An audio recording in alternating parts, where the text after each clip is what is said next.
আজ হুমায়ুন কবির নতুন দল ঘোষণা করতে চলেছেন। নতুন দলের আত্মপ্রকাশ করবেন তিনি। যেমনটা জানা যাচ্ছে সূত্র মারফত যে নতুন দলের নাম রাখতে চলেছেন জনতা উন্নয়ন পার্টি। সমাবেশ শুরু হওয়ার কথা রয়েছে আজ দুপুর 12টার সময়। সেখানেই নতুন দলের নাম ঘোষণা করবেন তৃণমূলের এই সাসপেন্ডেড বিধায়ক হুমায়ুন কবির।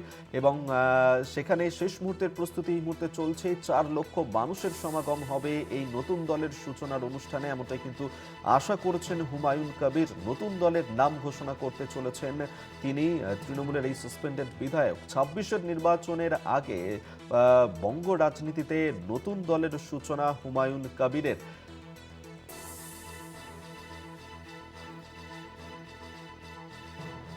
নতুন দলের নাম তিনি ঘোষণা করতে চলেছেন। আজ কিছুক্ষণের মধ্যেই সেই সমাবেশ শুরু হবে। রাকিবুল ইসলাম আমাদের সঙ্গে টেলিফোনে রয়েছেন প্রতিনিধি। রাকিবুল, নতুন দলের নাম ঘোষণা করতে চলেছেন হুমায়ুন কবির। কখন এই অনুষ্ঠান শুরু হবে? এই মুহূর্তের ছবিটা কি ধরা পড়ছে এই অনুষ্ঠান নিয়ে?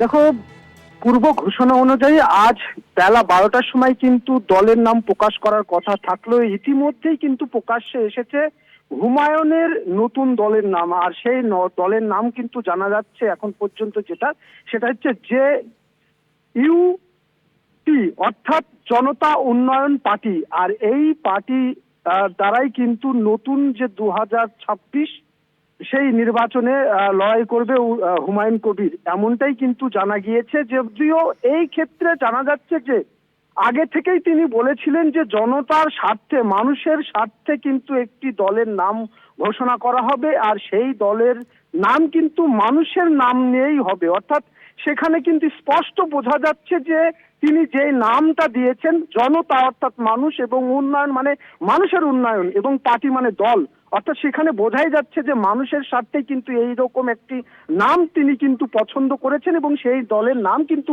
প্রকাশ্যে এসেছে। আর এই দল কিন্তু আগামী যে বিধানসভা নির্বাচন রয়েছে সেই বিধানসভা নির্বাচনে কিন্তু প্রতিদ্বন্দ্বিতা করবে, তবে মূল প্রতিদ্বন্দ্বিতা তৃণমূলেরই করবে, এমনটাই কিন্তু জানা গিয়েছে। তৃণমূলকে কিন্তু চ্যালেঞ্জ ছোড়া হচ্ছে এই দলের মারফত, এমনটাই কিন্তু জানা যাচ্ছে। এবং স্পষ্ট দেখা যাচ্ছে মঞ্চ কিন্তু সেজে উঠেছে, মানুষজন দূর দূরান্ত থেকে আসতে শুরু করেছে, এখনো এসে পৌঁছায়নি, তবে পৌঁছাবে। এখন দেখার সেটা হচ্ছে যে প্রথম সারির কোন নেতৃত্ব কোন দলের, সেটা যে কোনো দলের কোন নেতৃত্ব এই মঞ্চে থাকে কিনা সেটাই কিন্তু দেখার, নাকি হুমায়ুন থাকবে বাকি কেউ থাকবে না সেটাও কিন্তু একাধিক প্রশ্ন উঠছে। তবে কোনো হেভিওয়েট রাকিবুল, নেতৃত্ব থাকলে সেই জায়গায় দাঁড়িয়ে একটা অন্য কোনো বার্তা যেতে পারে বা নতুন চমক থাকতে পারে বলেও মনে করা যাচ্ছে এখন পর্যন্ত। ধন্যবাদ রাকিবুল। রাকিবুল ইসলাম আমাদের সঙ্গে টেলিফোনে ছিলেন প্রতিনিধি।